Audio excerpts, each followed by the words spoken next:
भाई देखो सबसे पहली चीज क्या बोल रहा है, the table shows the quantities demanded of good X and good Y. सही है, two different prices of the two goods. अच्छा देखो क्या कह रहा है ये, the table shows the quantity demanded of good X and good Y corresponding to different prices of the two goods. दो गुड की प्राइसेस और उस पे क्वांटिटी पे जो इम्पैक्ट है वो दिखाया हुआ है। ठीक है, अच्छा अब ये इन लोगों ने एक अजीब सा मैट्रिक्स दिया हुआ है, सही है, इसको मैट्रिक्स बोलते हैं। अच्छा, what is the range of the value of cross elasticity of demand for good Y with respect to the price of good X. इसका क्या मतलब है, कह रहा है cross elasticity of demand for good Y with respect to the price of good X. इसका मतलब क्या हुआ कि मेरे एक्ससीडी का फॉर्मूला यहां पर क्या बनना चाहिए, खाली मुझे ये बता दो, मेरे एक्ससीडी का फॉर्मूला यहां पर क्या बनना चाहिए, क्वांटिटी डिमांड ऑफ वाई देखूंगा या प्राइस ऑफ वाई देखूंगा, खाली ये बता दो। एक्ससीडी का फॉर्मूला क्या बनना चाहिए, क्वांटिटी ऑफ वाई देखूंगा या एक्स देखूंगा। इसने बोला भाई quantity demand for Y with respect of good X, तो इसका मतलब है मेरा जो फॉर्मूला होगा वो क्या होगा, percentage change in quantity demand of Y. सही है, क्वांटिटी वाई की देखूंगा divided by percentage change in price of X. मेरा फॉर्मूला ये होगा। सही है, क्यों, क्योंकि इसने बोला एक्स की प्राइस और वाई की क्वांटिटी देखनी है। सही है, एक्स की प्राइस और वाई की क्वांटिटी देखनी है, तो मेरा फॉर्मूला मैंने बना लिया। यहां तक क्लियर है चीज। सबसे पहला स्टेप ये होता है, आइडेंटिफाई करना है कि फॉर्मूला बनाना किस तरह है। सही है, अच्छा भाई सबसे पहली चीज मेरी हो गई।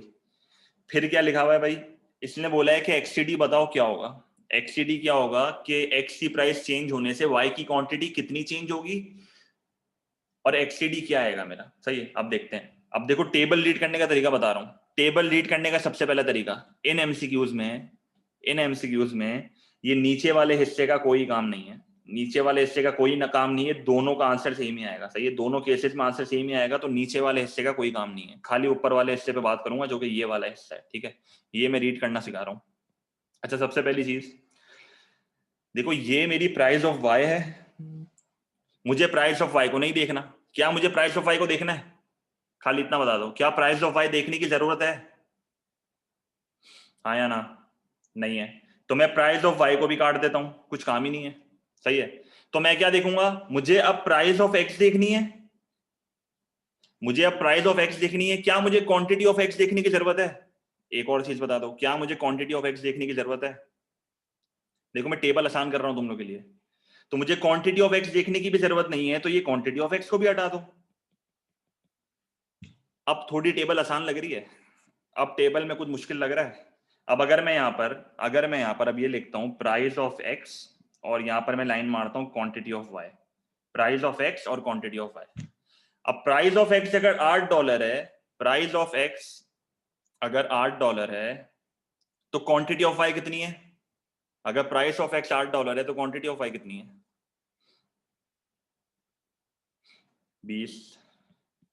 देखो मैंने सबसे पहले क्या करा, मैंने नीचे वाला हिस्सा पूरा काट दिया क्योंकि इसकी जरूरत नहीं है। फिर मैंने क्या करा, मैंने तुम लोगों को ये फॉर्मूला लिख के दे दिया, मैंने बोला मुझे क्वांटिटी ऑफ वाई देखनी है और प्राइस ऑफ एक्स देखनी है। तो अगर यहाँ पर प्राइस ऑफ वाई लिखी हुई थी तो मैंने प्राइस ऑफ वाई को काट दिया, मुझे प्राइस ऑफ वाई का कोई काम ही नहीं है। मुझे प्राइस ऑफ एक्स और क्वांटिटी ऑफ वाई देखनी है, प्राइस ऑफ एक्स और क्वांटिटी ऑफ वाई, तो मैंने क्वांटिटी ऑफ एक्स को भी काट दिया। तो मैंने टेबल को अपने लिए आसान कर दिया है, मैंने टेबल को ही अपने लिए आसान कर दिया। फिर मैंने क्या करा, यहाँ पर मैंने प्राइस ऑफ एक्स लिखा और यहाँ पर मैंने क्वांटिटी ऑफ वाई लिखा। सही है, प्राइस ऑफ एक्स जब मेरी $8 है तो मेरी क्वांटिटी ऑफ वाई कितनी है, 20। प्राइस ऑफ एक्स जब मेरी $8 है तो मेरी क्वांटिटी ऑफ वाई कितनी है, 20, मैंने यहाँ लिख दिया। अच्छा भाई, जब मेरी प्राइस ऑफ एक्स $10 है, जब मेरी प्राइस ऑफ एक्स $10 है, फिर मेरी क्वांटिटी ऑफ वाई कितनी है, 30, फिर मेरी क्वांटिटी ऑफ वाई कितनी है, 30। तो एक चीज नोटिस करो, जब प्राइस ऑफ एक्स बढ़ रही है तो क्वांटिटी ऑफ वाई भी बढ़ रही है, जब प्राइस ऑफ एक्स बढ़ रही है तो क्वांटिटी ऑफ वाई भी बढ़ रही है। इसका मतलब है कि ये दोनों कौन से गुड हैं, ये दोनों सब्स्टिट्यूट्स हैं, ये दोनों क्या हैं, सब्स्टिट्यूट्स हैं।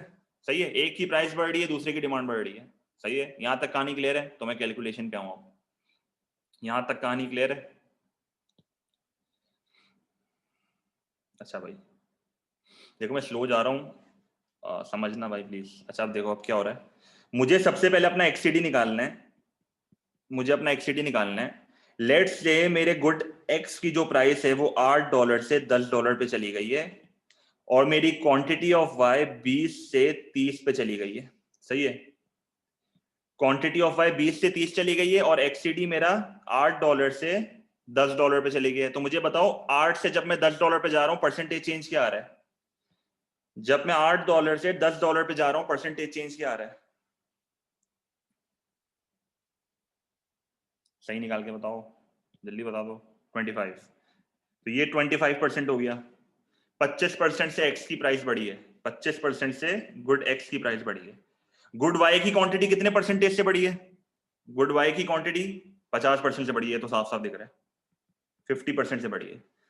तो मेरा मैं फॉर्मूले में किस तरह लिखूंगा? मैं फॉर्मूले में लिखूंगा percentage change in quantity demand of good Y, जो कि मेरा 50% है, और percentage change in price of good X कितना है? 25%। तो मेरा आंसर क्या आ रहा है? 2। तो ये जो मेरा एक्सीडी है ये क्या है? 2। तो मेरा एक एक्सीडी मुझे मिल गया। अब बच्चे देखो इस सवाल में बच्चे गलती क्या करते हैं, बच्चे सिर्फ यहां तक सवाल को करके छोड़ देते हैं। परसेंटेज चेंज मुस्तफा, मैंने क्या करा? मैंने new minus old divided by old multiply by 100, तो ये 25% आ जाएगा। ये 10 मेरी न्यू प्राइस है, ये 8 मेरी ओल्ड प्राइस है, तो new minus old divided by old. सही है, तो तेरा 25% आ जाएगा। मैथ का फॉर्मूला है। सही है, तो एक्सीडी का आंसर क्या आ गया? 2। अब बच्चे यहां तक ये सवाल को करके छोड़ देते हैं, यहां तक ये करके नहीं छोड़ना होता भाई, क्योंकि देखो अगर मेरा आंसर 2 है तो मेरा आंसर तो बी भी हो सकता है, सी भी हो सकता है और डी भी हो सकता है। तो मैं कौन सा ऑप्शन चूज करूंगा भाई? मैं कौन सा ऑप्शन चूज करूंगा? तो मुझे अभी एक और साइड देखनी है। मुझे एक और साइड किस तरह देखनी है? अब देखो यहाँ पर पूरी कहानी चेंज होगी, बच्चे यहाँ पर हिलते हैं, बच्चे यहाँ पर हिलते हैं, हाँ हाँ। अब बच्चे यहाँ पर हिलते हैं जब मैं ये बात करता हूँ ना हमेशा। देखो अब मैं इस चीज को थोड़ा छोटा कर रहा हूँ ताकि मेरे पास जगह बन जाए। सही है, मैं इसको थोड़ा छोटा करके यहाँ साइड पे कर रहा हूँ। अच्छा अब देखो मैं क्या कर रहा हूँ, मैं वापस अपना एक्सीडी निकाल रहा हूँ, देखो इस बार मैं एक्सीडी कैसे निकाल रहा हूँ। पहले मैंने अपनी प्राइस को $8 से $10 किया था ना, अब मैं अपनी प्राइस को $10 से $8 कर रहा हूँ।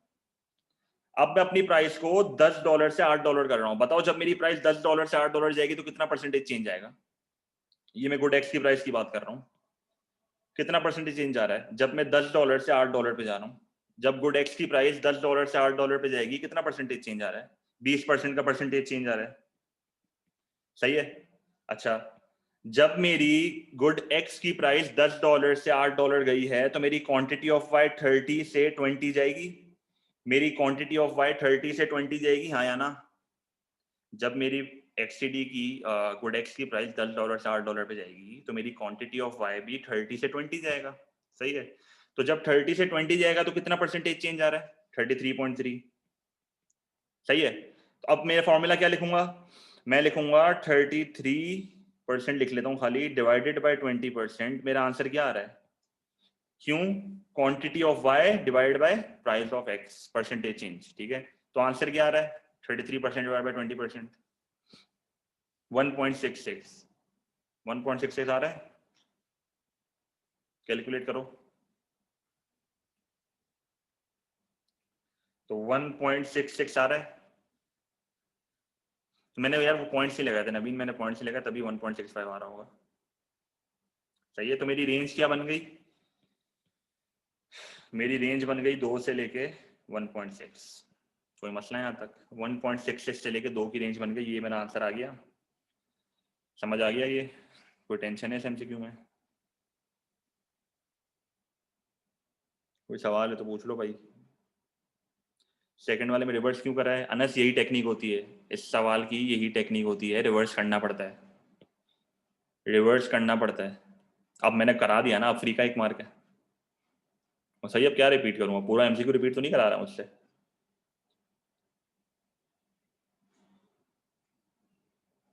नहीं, माइनस में नहीं आएगा शहरियान, क्योंकि मेरी प्राइस भी गिर रही है, मेरी प्राइस भी गिर रही है और मेरी क्वांटिटी भी गिर रही है, तो माइनस माइनस कैंसिल आउट हो जाएगा ना।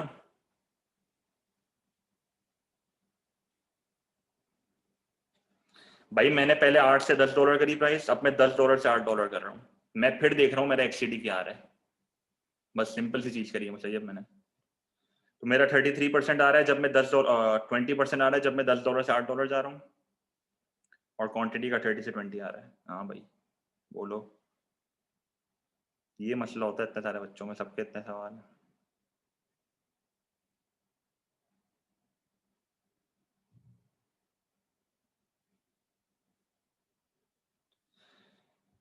New minus old divided by old. 2 divided by 8 जब करेगा ना तो 0.25 आएगा। 2 डिवाइडेड बाय जब 8 करेगा तो 0.25 आएगा। New minus old divided by old, इस तरह निकलता है परसेंटेज चेंज मेरा। सही है, परसेंटेज चेंज निकाला है मैंने। बिल्कुल कॉमन मसले हैं तुम लोग, मैं भी अपने टाइम पे इसी चीजों पे फंसता था। सही है, नहीं नहीं, न्यू माइनस ओल्ड ही होगा। हाँ नहीं काटते, मल्टीप्लाई बाय 100।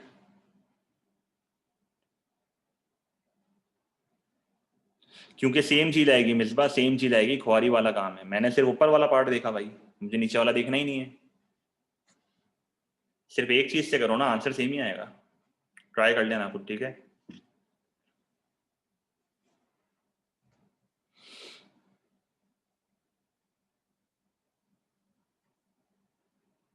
पहले कैलकुलेशंस और डायग्राम्स खत्म करो, फिर डिफिकल्ट पे आना। हमेशा ऐसे सॉल्व करना है।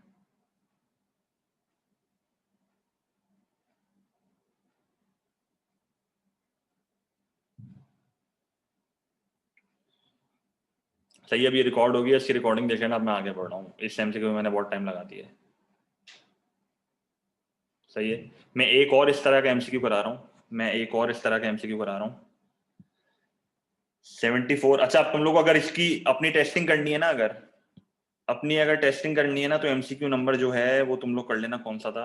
116। एमसीक्यू नंबर 116 देख लेना। अगर अपने कॉन्सेप्ट टेस्ट करने ना, तो ये एमसीक्यू नंबर 116 देख लेना, माइक्रो कैलकुलेशन का। बिल्कुल सिमिलर क्वेश्चन है पर टेबल नहीं बनाई हुई है। बिल्कुल सिमिलर क्वेश्चन है पर उसने टेबल नहीं बनाई हुई। सही है जी माहम, ठीक है। मैं आगे बढ़ रहा हूँ। अच्छा, मुझे एक और कराना था जो मुझे व्हाट्सएप पे कॉमन आ रहे हैं, ये 83। ये एमसीक्यू नंबर 83 मुझे बहुत आ रहा है। सही है, एमसीक्यू नंबर 83 में बता देता हूँ। 83 में क्या हो रहा है? The table gives the estimates of the price elasticities and cross elasticities of demand for bus and rail travel.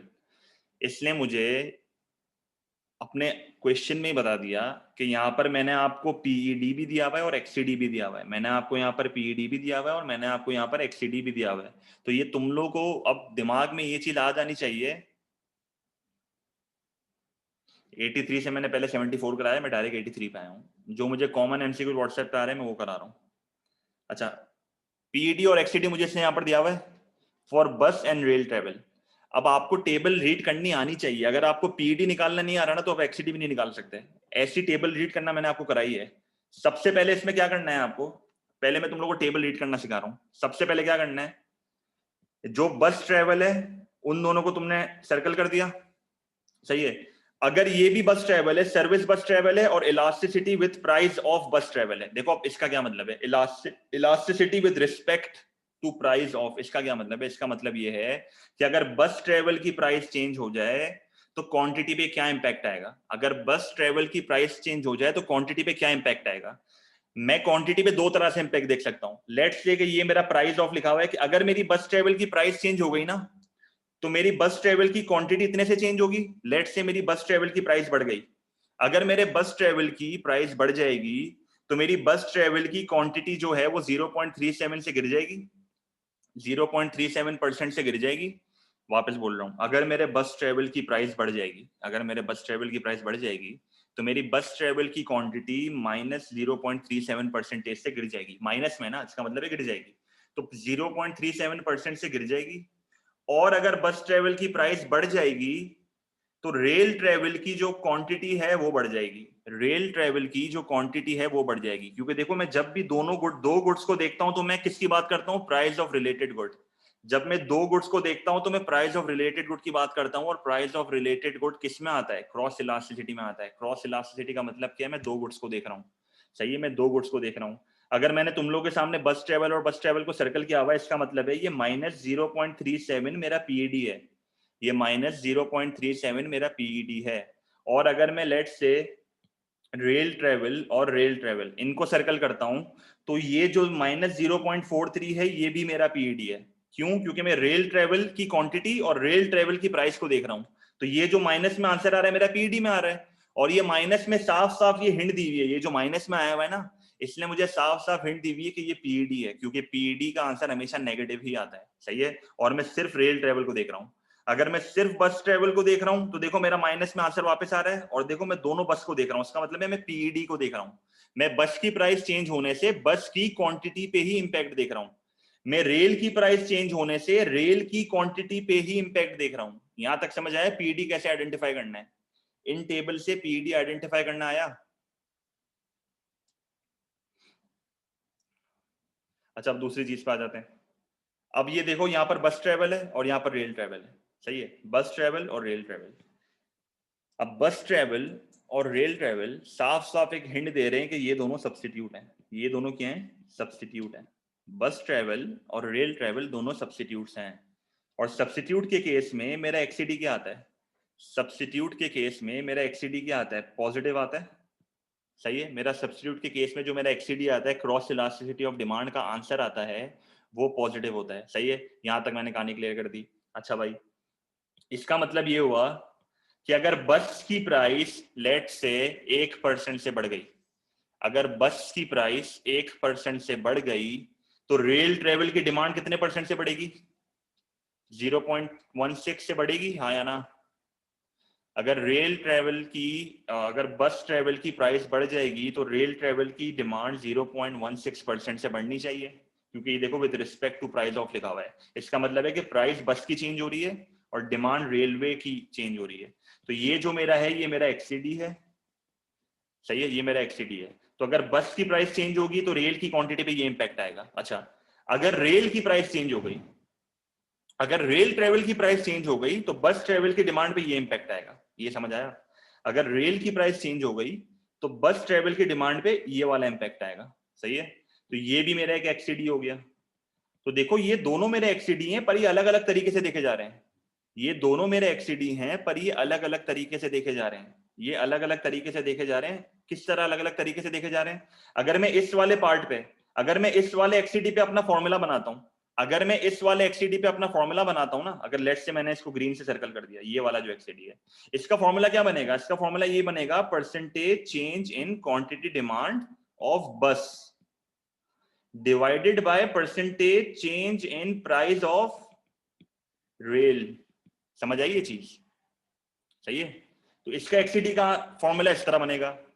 इसका एक्सीडी का फॉर्मूला किस तरह बनेगा? ये वाला, इस वाले एक्सीडी का मेरा फॉर्मूला बनेगा percentage change in quantity demand. किसकी होगी क्वांटिटी डिमांड इस बार? मेरे रेल की होगी।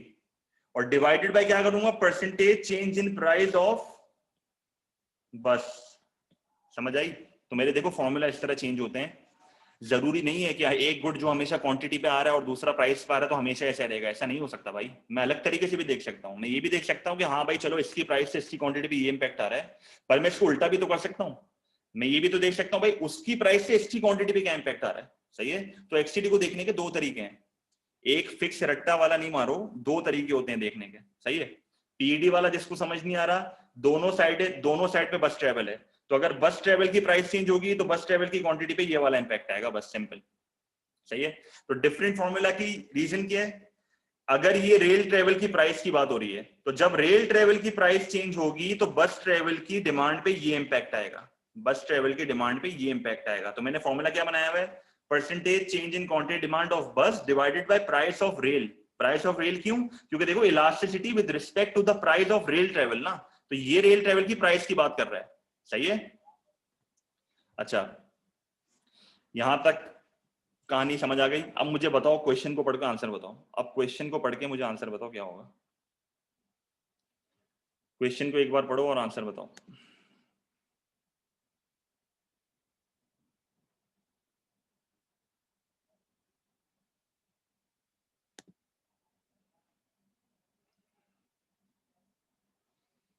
सही है, आधे से ज्यादा बता रहे हैं।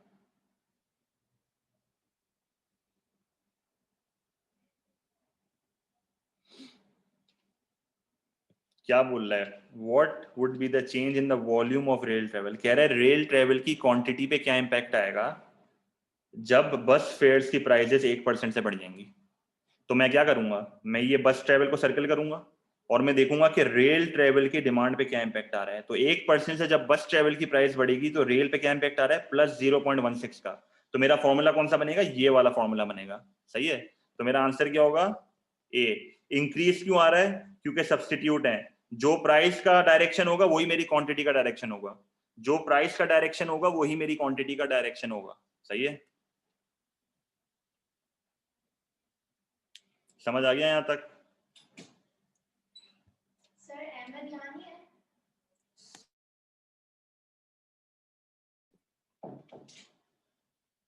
अच्छा देखो, जो मुझे अलग अलग एमसीक्यू बोल लेना, मैं वो भी नहीं करा सकता, क्योंकि देखो मिक्स बच्चे बैठे हैं, मैं कंफ्यूज नहीं करना चाह रहा किसी को।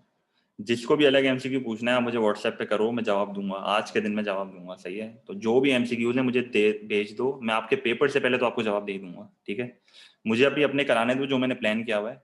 सही है, इसकी वजह ये है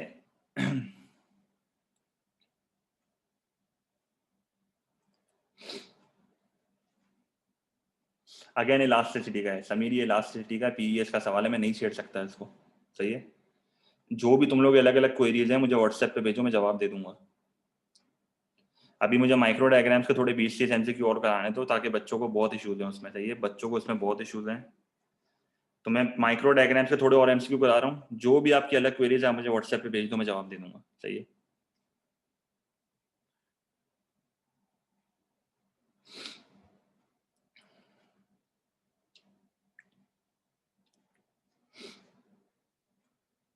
अच्छा देखो, मैं अब माइक्रो कैलकुलेशन के थोड़े और करा रहा हूँ, क्योंकि ये नॉर्मली,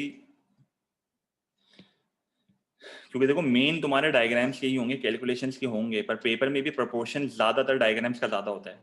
पर अगेन तुम लोगों को करने सारे हैं। सही है, जो नहीं होगा वो मुझे भेज देना, मैं करा दूंगा। पीईएस पेपर में आएगा, साथ बिल्कुल आएगा, नोट्स आपको रीड करना है सही तरह। सही है, अहमद मुझे व्हाट्सएप कर दे, मैं समझा दूंगा। समीर मुझे व्हाट्सएप कर दे, मैं समझा दूंगा। सही है, तो मुझे ये वाले एमसीक्यू भी कराने दो थोड़े से। मैं ज्यादा टाइम आज तुम लोग का नहीं लूंगा, आखिरी दिन सेल्फ स्टडी करते हैं। सही है, कल तुम लोग का पेपर है। तो देखो अब थोड़े से मुझे एमसीक्यू डायग्राम्स कराने दो, फिर मैं ऑफ कर दूंगा। फिर आप लोग के जो भी इशूज है मैं व्हाट्सएप पे डील करूंगा। ठीक है, सर को भी व्हाट्सएप करो, सर भी जवाब देंगे, मैं भी जवाब दे दूंगा, तो जिसको करना है कर देना। सही है, अच्छा देखो MCQ number 230, MCQ number 230 onward से मैं 20-25 करा देता हूँ। सबसे पहले एमसीक्यू क्या बोला, the diagram shows the demand and supply curve for a product. The diagram shows the demand and supply curves for a product. Which area measures the total amount consumers would be willing to pay for the equilibrium level of output? Equilibrium level of output की quantity क्या है? Equilibrium level of output की quantity है ये वाली Z। तो कह रहा है कि Z पे मेरी willingness क्या होगी। अगर मैं तुम लोग को इस डायग्राम को अलग करके दिखाऊं ना, तो इस डायग्राम को अलग किस तरह किया जाएगा, मैं खाली यहाँ पर डिमांड कर्व बना रहा हूँ। सही है, मैं लेबलिंग पूरी सेम करूंगा, मैं खाली सप्लाई कर्व नहीं बनाऊंगा। सही है, मैं खाली सप्लाई कर्व नहीं बनाऊंगा। ये मेरी प्राइस है और ये मेरी क्वांटिटी है। सही है, तो ये मेरी प्राइस आ गई, तो मैं इसने प्राइस को W लिखा हुआ है तो मैं यहाँ पर W लिख रहा हूँ। ये मेरी क्वांटिटी आ गई Z, ये मेरा आ गया पॉइंट Y और ये मेरा आ गया पॉइंट X। तुम लोग को अच्छे से याद होगा विलिंगनेस क्या होती है। विलिंगनेस पूरे डिमांड कर्व के नीचे वाला हिस्सा होता है। विलिंगनेस पूरे डिमांड कर्व के नीचे वाला हिस्सा होता है। तो अगर मैं इस क्वांटिटी पे अपनी विलिंगनेस देखूंगा तो मेरी विलिंगनेस क्या होगी, इस क्वांटिटी पे अगर मैं अपनी विलिंगनेस देखूंगा तो मेरी विलिंगनेस क्या होगी, पूरा ये वाला एरिया, डिमांड कर्व के नीचे वाला पूरा हिस्सा। सही है, तो ये डिमांड कर्व के नीचे वाला पूरा हिस्सा मेरी विलिंगनेस है। समझ आई ये चीज। अगर मुझे कंज्यूमर सरप्लस देखना है तो क्या होगा, कंज्यूमर सरप्लस ये वाला एरिया होगा। तो विलिंगनेस क्या है, area below the demand curve, area below the demand curve. Consumer surplus क्या होता है, area below the demand curve above the market price. सही है, फर्क समझो दोनों चीजों में। विलिंगनेस का मतलब क्या है, area below the demand curve. Consumer surplus का मतलब क्या है, area below the demand curve above the market price. ठीक है, तो फर्क समझो इन दोनों चीजों में। इस डायग्राम को मैंने अलग कर दिया, वरना अगर मैं अलग नहीं करता समझ नहीं आता। सही है, तो मेरा आंसर क्या है, मेरा आंसर है बी। क्यों बी, इसलिए है क्योंकि देखो O X Y Z ये पूरा एरिया कवर हो गया, तो ये मेरा आंसर है। सही है, थोड़ा सा टेक्निकल एमसीक्यू था, इसकी एग्जामिनर रिपोर्ट भी थी कि बच्चों से सही नहीं हुआ था ये। सही है, अच्छा 231, the diagram shows the market for sugar which is in equilibrium at price OP। एक मार्केट है जो OP पे इक्विलिब्रियम पे, तो मेरा इक्विलिब्रियम पॉइंट कौन सा है, ये वाला। सही है, मेरा इक्विलिब्रियम पॉइंट ये वाला है और ये मेरी आ गई क्वांटिटी। अच्छा, a government then fixes a maximum price of OP1। OP1 का मैंने मैक्सिमम प्राइस लगा दिया, जब मैंने OP1 का मैक्सिमम प्राइस लगा दिया तो मेरी क्वांटिटी सप्लाइड अब यहाँ पर आ गई और मेरी क्वांटिटी डिमांड अब यहाँ पर आ गई। इसका मतलब है कि ये जो बीच वाला पूरा गैप है ये मेरी शॉर्टेज है। सही है। अच्छा भाई, याद करो कि हमारी डायग्राम के हिसाब से हम इस वाली क्वांटिटी से ब्लैक मार्केट वाली प्राइस भी निकालते थे, तो मैंने ब्लैक मार्केट वाली प्राइस में निकाल दी P2। सही है, मैंने ब्लैक मार्केट वाली प्राइस में निकाल दी P2।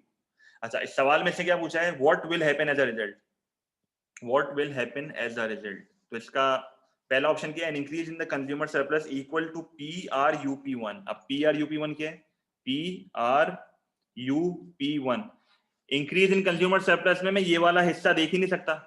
Increase in consumer surplus में मैं ये वाला डिमांड कर्व का हिस्सा देख ही नहीं सकता, क्योंकि मेरे कंज्यूमर कौन से खरीदते हैं, मेरे सिर्फ ये वाले कंज्यूमर खरीदते हैं, फर्स्ट कम फर्स्ट सर्व। याद करो ये चीज, मेरी क्वांटिटी सप्लाइड जो यहाँ पर है फर्स्ट कम फर्स्ट सर्व, जो इस रेंज में आके प्रोडक्ट को खरीद लेते हैं, जो इस रेंज में आके प्रोडक्ट को खरीद लेते हैं, सिर्फ उनका ही कंज्यूमर सरप्लस देखा जाता है।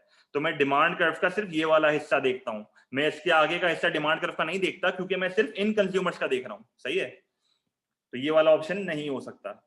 A reduction in expenditure by people who still buy sugar equal to PQSP1। अब ये देख लेते PQSP1 क्या है, PQSP1। अब इसका मतलब क्या है, ये फर्स्ट कम फर्स्ट सर्व वाला ऑप्शन है, ये फर्स्ट कम फर्स्ट सर्व वाला ऑप्शन है। जो इस रेंज में आके प्रोडक्ट को खरीद लेंगे, जो इस रेंज में आके प्रोडक्ट को खरीद लेंगे, सिर्फ उनका ही एक्सपेंडिचर रिड्यूस होगा, हाँ या ना। जो इस रेंज में आके खरीद लेंगे सिर्फ उनका ही एक्सपेंडिचर कम होगा, क्योंकि फर्स्ट टर्म का फर्स्ट सर्व का मेन क्या था, कंज्यूमर सरप्लस उनका बढ़ेगा जो फर्स्ट कम फर्स्ट सर्व होंगे। बच्चे अक्सर मैक्सिमम प्राइस के आंसर में गलती क्या करते हैं कि मैक्सिमम प्राइस के फायदे क्या हैं, कंज्यूमर का एक्सपेंडिचर कम हो जाता है और कंज्यूमर सरप्लस बढ़ जाता है। ये नहीं लिखना होता, लिखना होता है कि कंज्यूमर सरप्लस उनका बढ़ेगा जो फर्स्ट कम फर्स्ट सर्व होंगे, जो इस रेंज में आके खरीद लेंगे, और एक्सपेंडिचर भी उनका कम होगा जो इस रेंज में आके खरीद लेंगे। तो बार बार ये चीज बताना कि सिर्फ इन रेंज वालों की मैं बात कर रहा हूं, मैं जनरल बात नहीं कर रहा। सम कंज्यूमर्स विल लूज और सम विल गेन, तो तुम उनका बता रहे हो जो गेन करेंगे। सही है, तो ये स्टेटमेंट जरूर लिखना कि फर्स्ट कम फर्स्ट सर्व वालों को फायदा होगा, सिर्फ जनरल पॉइंट नहीं लिखना कि सबको होगा, हर कंज्यूमर को फायदा नहीं हो सकता। जिनको प्रोडक्ट ही नहीं मिल रहा मैं उनका कहां से देखूंगा। सही है, तो ये एक बेसिक गलती बच्चे करते हैं। तो मेरा आंसर क्या होगा, इसका बी होगा। सही है, कोई मसला है यहां तक।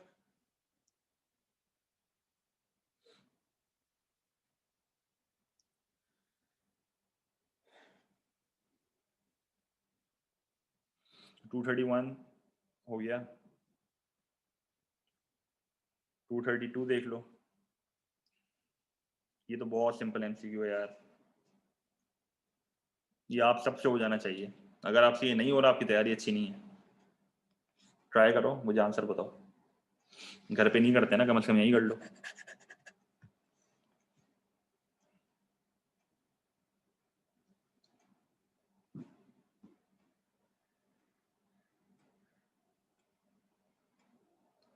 बताओ आंसर क्या बोल रहा है। In the diagram D is the demand curve for a commodity, S1 and S2 are the supply curves before and after an intervention by government. तो ओरिजिनल वाला ये था, ये मेरा ओरिजिनल था, और मेरा शिफ्ट हुआ है, आगे की तरफ शिफ्ट हुआ है। तो आगे की तरफ शिफ्ट किसी वजह से हुआ होगा। What action has the government taken, इसने ये बोल दिया कि इंटरवेंशन है। It has given producer a subsidy to encourage a greater output. पहला ऑप्शन ही मेरा आंसर है, पहला ऑप्शन ही मेरा आंसर है। सब्सिडी से मेरा सप्लाई कर्व आगे की तरफ जाता है। सही है, बहुत बेसिक एमसीक्यू था, ये हो जाना चाहिए था आपसे। सही है, ये सबसे हुआ है तो अच्छी बात है। 232 इज अ सिंपल एमसीक्यू। 233 देख लो, 233 the diagram shows the production possibility curve of an economy that produces goods and services. बहुत पते की बात करी है इसने, गुड्स एंड सर्विसेज बना रहे हैं। सही है, what might cause the shift of the PPC from XY1 to XY2। Initial वाला मेरा ये था और मेरा नया वाला ये है, तो मेरा पीपीसी अंदर की तरफ आया है, और पीपीसी अंदर की तरफ जो आया है ना, सिर्फ सर्विसेज का पोटेंशियल कम हुआ है, एक्स का उतना ही है, एक्स का प्रोडक्टिव उतना ही है, वाई सर्विसेज का कम हुआ है। तो मेरा आंसर क्या होगा, चलो एक एक ऑप्शन पढ़ लेते हैं। ऑप्शन नंबर ए क्या बोल रहा है, decrease in the demand for services. अगर सर्विसेज की डिमांड कम होगी तो मेरा एक्चुअल में मूवमेंट आएगी, अगर सर्विसेज की डिमांड कम होगी तो मेरा एक्चुअल में मूवमेंट आएगी। A decrease in the efficiency in the production of services, production, ये मेरा मेन पॉइंट है, प्रोडक्शन। सही है, मैं और भी पढ़ रहा हूँ। A decrease in the opportunity cost of producing goods and services,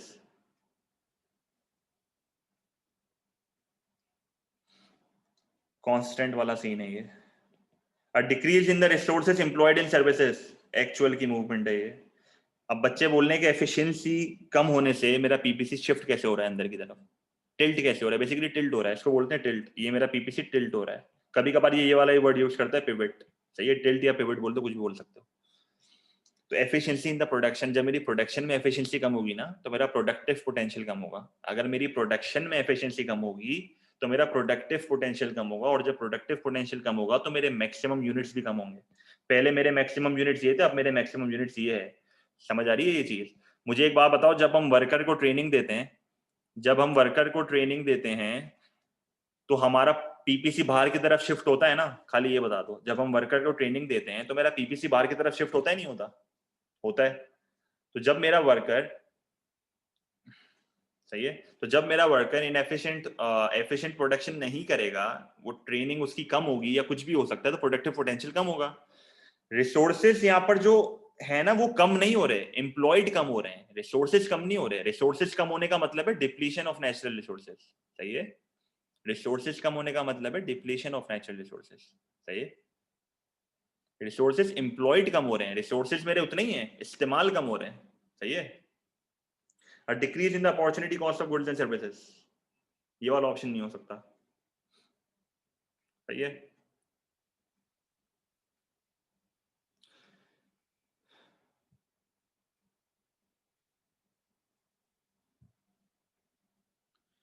to 233 भी हो गया, 234 आप लोग से हो जाना चाहिए। देखो जो एमसीक्यू हो जाने चाहिए वो मैं बता रहा हूँ आप लोगों को, ये वाला आपसे हो जाना चाहिए, ये कल की प्रैक्टिस दिखा रहा है आपकी। पढ़ो, सवाल पढ़ो और बताओ मुझे, एक एक मिनट दे रहा हूँ एमसीक्यू का। खुद ट्राई करो सही से, बुक तुम्हारे सामने पड़ी हुई है।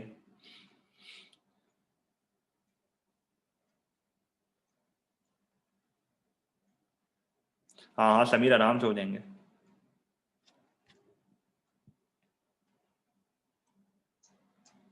सी बी ठीक है, और ट्राई करो। बी ठीक है, बी आंसर शुरू हुआ है। सी, दाऊद सी, अलीना भी, उमर भी, और अनस सी। देखो क्या बोल रहा है, which combination of price and quantity will lead to a fall in price and a contraction in quantity produced to reach equilibrium. Contraction in quantity produce का क्या मतलब है? कॉन्ट्रैक्शन इन क्वांटिटी प्रोड्यूस का क्या मतलब है, खाली ये बता दो मुझे। कॉन्ट्रैक्शन इन क्वांटिटी प्रोड्यूस का क्या मतलब है? Quantity supplied, fall in supply या फॉल इन क्वांटिटी सप्लाइड, खाली ये बता दो। चलो, फॉल इन सप्लाई या fall in quantity supplied, word सही यूज करो अपने।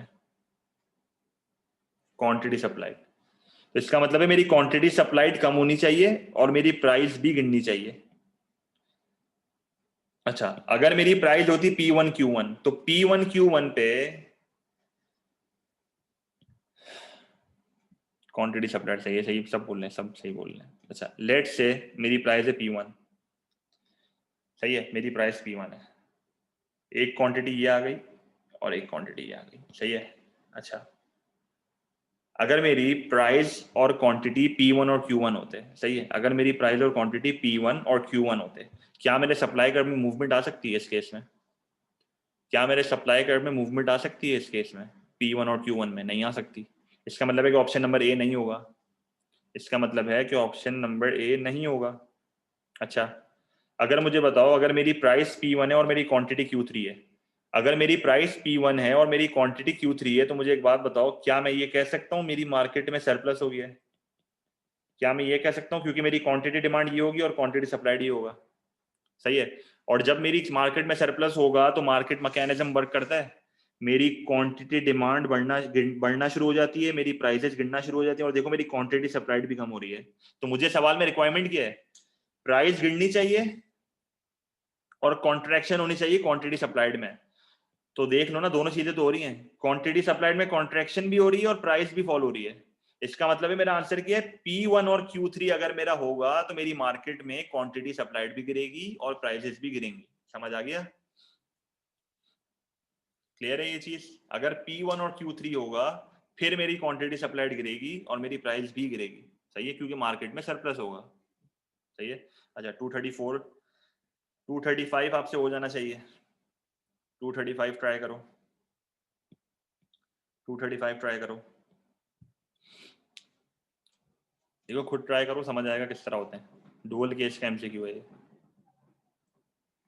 सबसे पहले देखो यहाँ पर इन सवालों में सबसे पहले आइडेंटिफाई करना होता है कि मार्क ये डायग्राम किसका बना हुआ है। इसने क्या बोला हुआ है, डायग्राम किसका है, मलेशियन इंडस्ट्री का होम मार्केट पे। सही है। इनिशियल इक्विलिब्रियम एक्स है, तो सबसे पहले एक्स को सर्कल मार दिया करो। तरीका बता रहा हूं।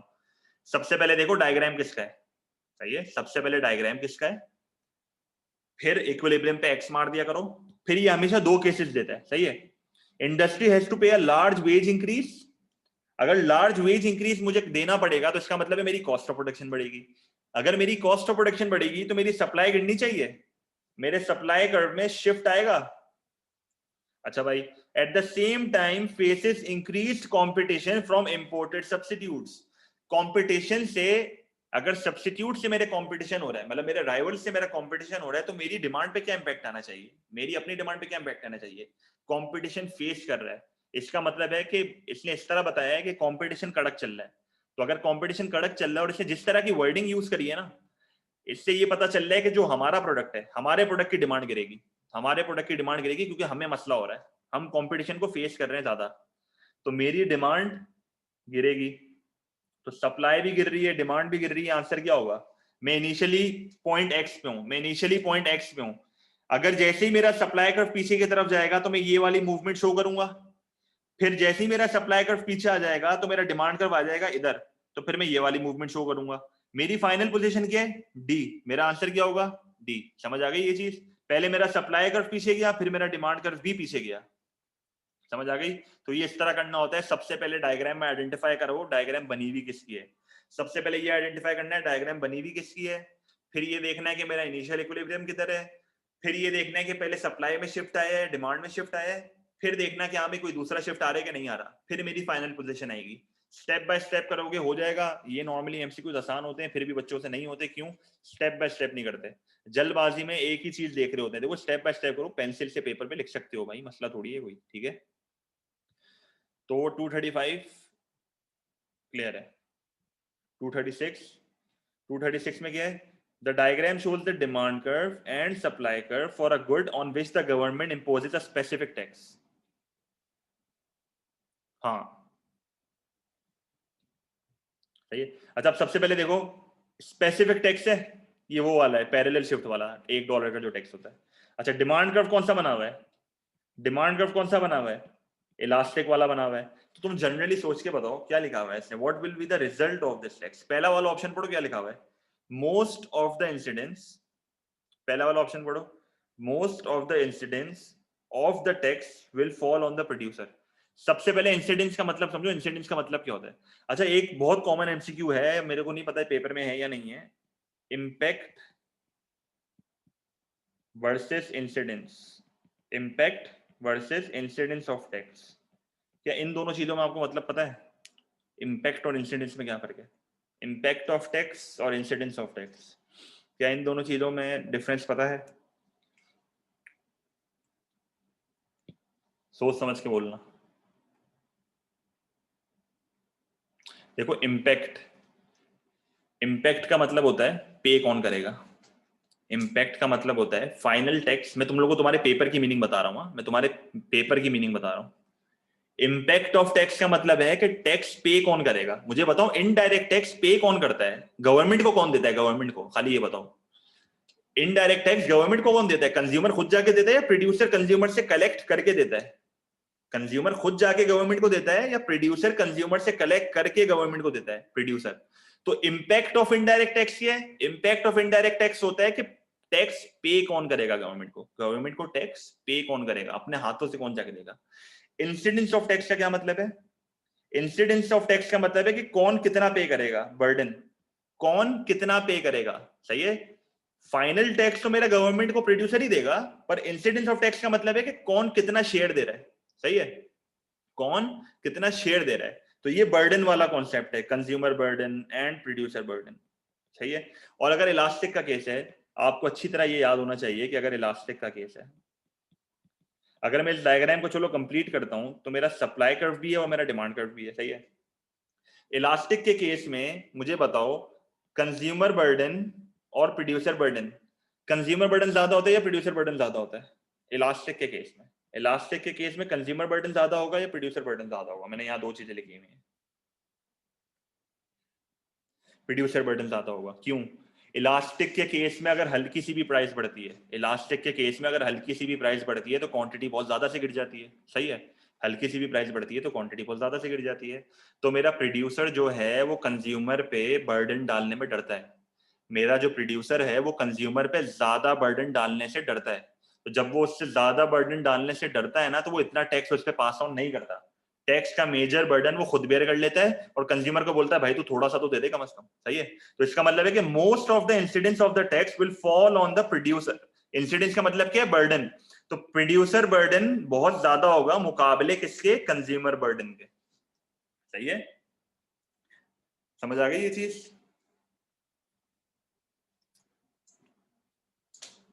टू 36 हो गया। अच्छा भाई 237 देख लो एक बार। यस नहीं रुका, ये मैंने नहीं करा है। और सोहेब, यार ये तो मुझे नहीं पता, सोहेब ये कल ही पता चलेगा भाई। ठीक है समीर, देखते हैं, मुझे एक जगह जाना भी है। खैर चलो अभी करते हैं। In the diagram, S1, S1 and DD represent the original supply and demand curve for an agriculture commodity. सही है। Bad weather then reduces the supply to S2 S2। इसका मतलब है कि मेरा इनिशियल सप्लाई कर्व ये वाला था, ये मेरा ओरिजिनल है, ये मेरा ओरिजिनल सप्लाई कर्व है। जब मौसम थोड़ा खराब हो गया ना, तो उसकी वजह से क्या हुआ, मेरे एग्रीकल्चर का जो है, मेरी फार्मिंग वगैरह की सप्लाई जो है वो पीछे चली गई है। तो सप्लाई कर्व मेरा लेफ्ट पे आ गया है। By how much the product, by how much of the product will the government have to supply from stocks? Stocks का मतलब है जो गवर्नमेंट स्टॉक रखती है। कोविड में जैसे गवर्नमेंट ने बहुत राशन बांटा है, तो गवर्नमेंट हमेशा अपने पास स्टॉक रखती है कुछ ना कुछ, सही है, बुरे टाइम के लिए। If it wishes to keep the price at OP1, government चाह रही है कि मेरी प्राइस OP1 ही रहे, गवर्नमेंट चाह रही है कि मेरी प्राइस OP1 ही रहे। तो मुझे बताओ जब मेरा सप्लाई का लेफ्टवर्ड चले जाएगा, देखो इस पॉइंट पे, पहले इस पॉइंट पे मेरा क्वांटिटी सप्लाइड और क्वांटिटी डिमांड इक्वल थे, क्योंकि ये मेरा इक्विलिब्रियम पॉइंट था, ये मेरा इक्विलिब्रियम पॉइंट था, सही है। फिलहाल तौर पे ये मेरा इक्विलिब्रियम पॉइंट था। जब ये मेरा इक्विलिब्रियम पॉइंट था तो यहाँ पर क्वांटिटी सप्लाइड और क्वांटिटी डिमांड दोनों इक्वल थे, सही है। मसला क्या हुआ कि सप्लाई लेफ्ट शिफ्ट हो गया। अब जब सप्लाई लेफ्ट शिफ्ट हो जाएगा तो यहाँ पर सिर्फ क्वांटिटी डिमांड रह जाएगा। और देखो इस बार मेरी क्वांटिटी सप्लाइड यहाँ पर आ गई है, इस बार मेरी क्वांटिटी सप्लाइड यहाँ पर आ गई है, सही है। सॉरी सॉरी, हाँ हाँ। तो जनरल सी बात क्या है, ये वही है जो मिनिमम प्राइस में हम पढ़ते हैं। मिनिमम प्राइस याद है किसी को? अगर इस डायग्राम को तुम तोड़ो ना तो तोड़ भी सकते हो। मिनिमम प्राइस किसी को याद है? सही है।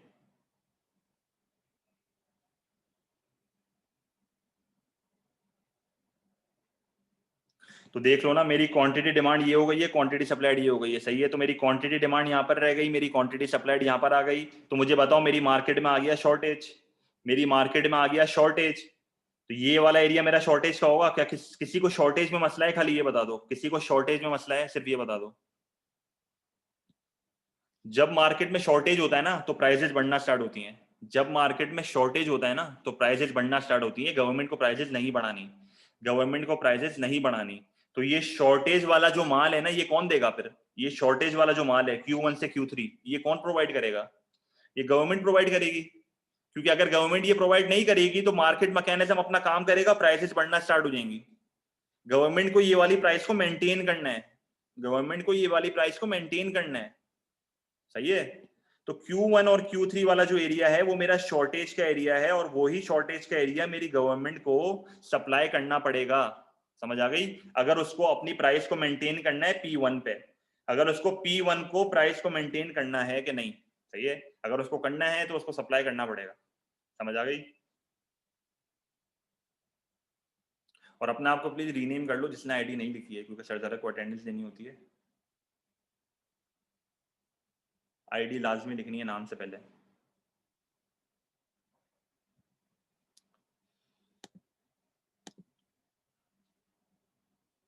सही है। तो 237 अगेन अ सिंपल एमसीक्यू, खुद ट्राई करो ये। 238 खुद ट्राई करो भाई।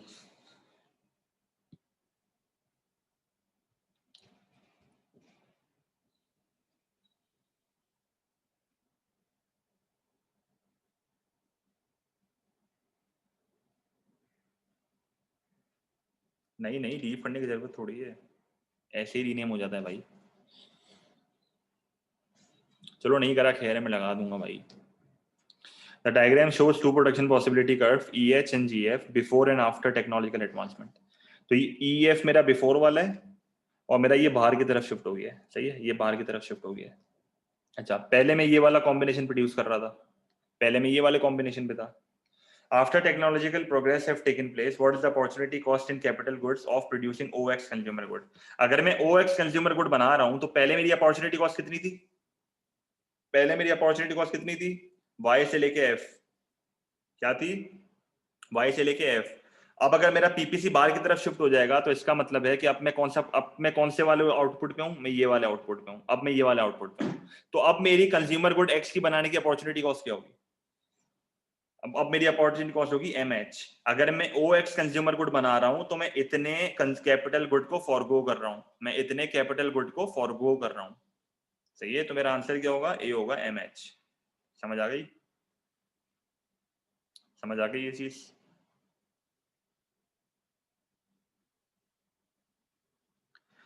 टू 239 खुद ट्राई करो, 239 खुद ट्राई करो, बहुत सिंपल है, जल्दी जल्दी।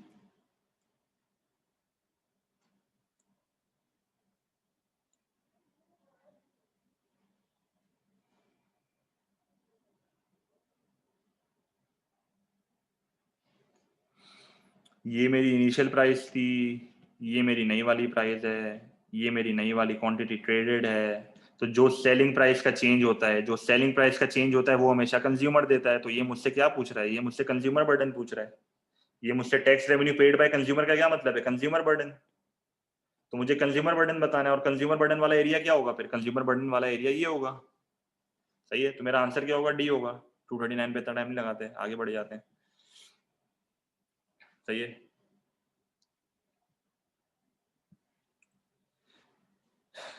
ये वाला एमसीक्यू मैं तुम लोगों को करा चुका हूँ, ये डिस्कस्ड है ऑलरेडी, इसमें बहुत टाइम लगेगा। अच्छा, ये एमसीक्यू नंबर कौन सा है? ये मैंने एमसीक्यू नंबर 111 में कराया है। ये मैंने एमसीक्यू नंबर 111 में कराया है। तो एमसीक्यू नंबर 111 वाली रिकॉर्डिंग देख लेना, सजरा के ड्राइव पे अपलोडेड है, ये वाला समझ आ जाएगा। 30 का ही होता है दानियाल, जयान रिकॉर्डिंग देख ले। सही है, ये मैंने कराया है, मैंने सिर्फ 10-15 मिनट लगाए थे। ठीक है, एमसीक्यू नंबर 111 में भी था, ये रिपीट हुआ है। सही है, मेरे ख्याल में 241, मेरे ख्याल में 241, ये 240 वाला भी हम कर चुके हैं। 240 तो बहुत सिंपल है, मैं 400 गुड बाय बना रहा हूँ भाई। 400 गुड बाय का मतलब है मैं ये वाले गुड बाय बना रहा हूँ। तो मुझे बताओ मैं कितने गुड एक्स फॉरगो कर रहा हूँ? मैं कितने गुड एक्स फॉरगो कर रहा हूँ भाई? ये 1100 है और ये 1200 है, तो मैं करेंटली 1200 गुड एक्स बना रहा हूँ और 400 गुड बाय बना रहा हूँ। तो अगर मैं 400 गुड बाय बना रहा हूँ तो मुझे बताओ मैं गुड एक्स कितने फॉरगो कर रहा हूँ? ये वाला एरिया मेरा फॉरगो का है, ये वाला जो पूरा एरिया है ये मैं फॉरगो कर रहा हूँ। तो कितने कर रहा हूँ? 800। तो 800 गुड एक्स में फॉरगो कर रहा हूँ, तो मेरा आंसर क्या होगा? बी होगा। सही है, समझ आ गई ये चीज? 241,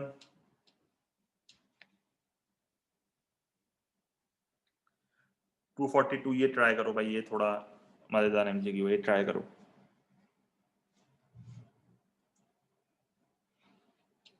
ये थोड़ा ट्राई करने वाला है। देखो इसको ऐसा ऐसा करते हैं, a tax on a product is removed, tax removed. सबसे पहले बताओ जब टैक्स रिमूव होगा तो सप्लाई कर्व क्या होगा? सप्लाई कर्व बढ़ेगा ना भाई। जब टैक्स हटता है, देखो जब टैक्स लगता है तो क्या होता है? सप्लाई कर्व लेफ्टवर्ड जाता है। तो जब टैक्स हटेगा तो राइटवर्ड जाएगा। तो मेरा सप्लाई कर्व यहाँ आया है। पहले मेरी प्राइस ये थी, तो ये मैंने लिख दिया P, ये मैंने लिख दिया Q। अब मेरी प्राइस हो गई है ये, तो मैं P से P1 आ गया हूँ और मेरी क्वांटिटी जो है वो Q से Q1 चली गई है। सही है। What effect does the move have on government tax revenue and consumer expenditure? तो सबसे पहले कंज्यूमर एक्सपेंडिचर की बात कर लेते हैं। सबसे पहले कंज्यूमर एक्सपेंडिचर की बात कर लेते हैं। जब मेरा टैक्स लगा हुआ था, जब मेरा टैक्स लगा हुआ था, फिर मेरे कंज्यूमर का एक्सपेंडिचर क्या होगा? मुझे ये बताओ, मेरे कंज्यूमर का एक्सपेंडिचर क्या होगा? $20 मल्टीप्लाई बाय 40। क्यों? क्योंकि मैं $20 पे कर रहा था और 40 आइटम खरीद रहा था। सही है, सही है। मैं $20 खर्च कर रहा था और 40 क्वांटिटी खरीद रहा था। इसका मतलब है मेरा खर्चा कितना हो रहा था? खर्चा 800 का हो रहा था। 800 का क्या होगा? 800 ही होगा। अच्छा, जब मेरा टैक्स रिमूव हो गया, जब मेरा टैक्स रिमूव हो गया, फिर मेरा कंज्यूमर का एक्सपेंडिचर क्या होगा? ये मैंने प्राइस मल्टीप्लाई बाय क्वांटिटी करा है भाई, जिसको समझ नहीं आ रहा। सही है। अब मैं क्या करूंगा? मैं P1 मल्टीप्लाई बाय Q1 करूंगा। तो मुझे बताओ मेरी P1 कितनी है? हाँ, तो टोटल रेवेन्यू और टोटल एक्सपेंडिचर हमेशा सेम होता है। एक और कॉन्सेप्ट भाई, total revenue is always equal to total expenditure, क्योंकि जो पैसा हमारी जेब से निकलता है वही पैसा मेरे प्रोड्यूसर की जेब में आता है। तो इस बार मैं क्या करूंगा? $18 मल्टीप्लाई बाय 60, तो मेरा क्या आ रहा है? 1080। तो मुझे बताओ मेरे कंज्यूमर का एक्सपेंडिचर कितने से चेंज हुआ है? कंज्यूमर एक्सपेंडिचर कितने से बढ़ा है? बेसिकली पहले 800 था, 1080 हो गया, तो इंक्रीज बाय 280। अच्छा, मेरी गवर्नमेंट का टैक्स रेवेन्यू क्या था? मुझे बताओ मेरा वर्टिकल डिस्टेंस, मेरे दोनों सप्लाई कर्व के बीच में वर्टिकल डिस्टेंस ये वाला है। दोनों सप्लाई कर्व के बीच में वर्टिकल डिस्टेंस ये वाला है। इसका मतलब है कि 20 और 15, इसका मतलब है कि $5 का टैक्स लगा हुआ था। इसका मतलब है कि $5 का टैक्स लगा हुआ था। ये चीज समझ आई? $5 का टैक्स लगा हुआ था। तो अगर मैं 20 को माइनस कर दूंगा 15 से और इसको मैं मल्टीप्लाई कर दूंगा 40 से। 40 से क्यों मल्टीप्लाई कर रहा हूं? क्योंकि मेरी क्वांटिटी तो ये थी ना, जब मेरा टैक्स लगा हुआ था तो मेरी क्वांटिटी तो ये थी, तो मैं 40 से मल्टीप्लाई करूंगा। तो मेरा आंसर क्या आ रहा है? 200। तो गवर्नमेंट को पहले ये टैक्स रेवेन्यू मिल रहा था, अब ये टैक्स रेवेन्यू मेरी गवर्नमेंट को नहीं मिल रहा। पहले ये टैक्स रेवेन्यू मेरी गवर्नमेंट को मिल रहा था, अब ये टैक्स रेवेन्यू मेरी गवर्नमेंट को नहीं मिल रहा। इसका मतलब है कि रिड्यूस्ड बाय 200। तो मेरा आंसर क्या होगा? सी। मेरा आंसर क्या होगा? सी। क्लियर है ये चीज? 242 क्लियर है? 20 माइनस 15 क्यों? क्योंकि दोनों सप्लाई कर्व के बीच में वर्टिकल डिस्टेंस देखना होता है ना, तो वर्टिकल डिस्टेंस देख लो, 20 और 15 का ही तो आ रहा है, तो 5 का डिफरेंस है। वर्टिकल डिस्टेंस मेरे 5 का है। ये तो वर्टिकल डिस्टेंस मेरे $5 का है, तो मैं $5 को 40 से मल्टीप्लाई करूंगा। अहमद क्या वापस कौन सी चीज?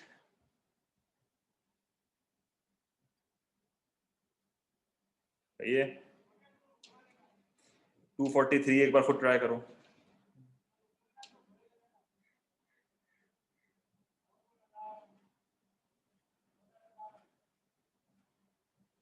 नहीं है अहमद, 280 से बड़ा है। और ऐप डिफिकल्ट, तुझे कौन कौन से मैं शूज है मुझे व्हाट्सएप पे भेज दे। और ऐप ये वाला एमसीक्यू ट्राई करो। ये प्रोडक्शन पॉसिबिलिटी फ्रंटियर लिखा हुआ है, ये कर्व भी बोल सकते हैं, ये खाली हैवी वर्ड है। कर्व सही है। ये वाला पहले करा था, तो ये वाला जब पहले करा था, सारे गलत आंसर क्यों बता रहे हैं?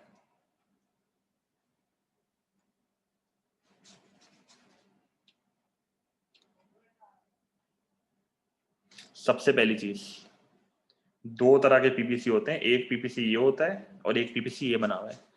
जो ये वाला पीपीसी होता है ना, ये इंक्रीजिंग अपॉर्चुनिटी कॉस्ट का होता है।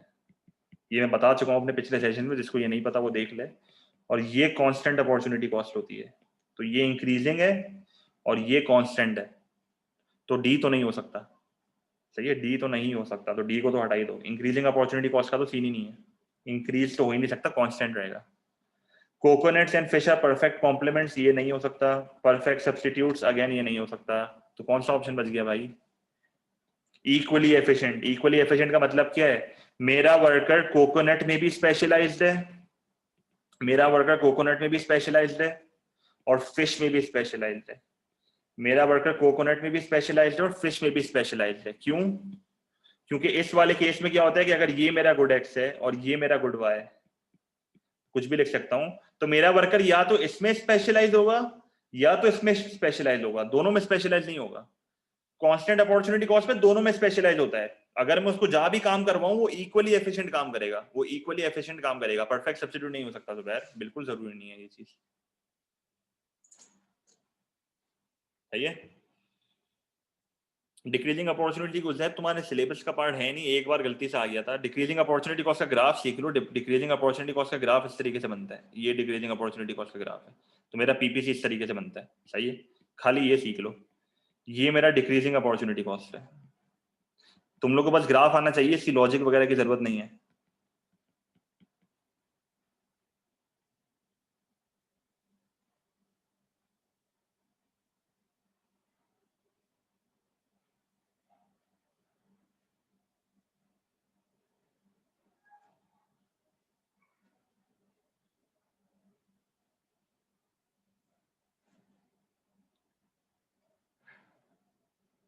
फिर चैट क्यों नहीं आ रही भाई? किसी ने को टाइप किया है?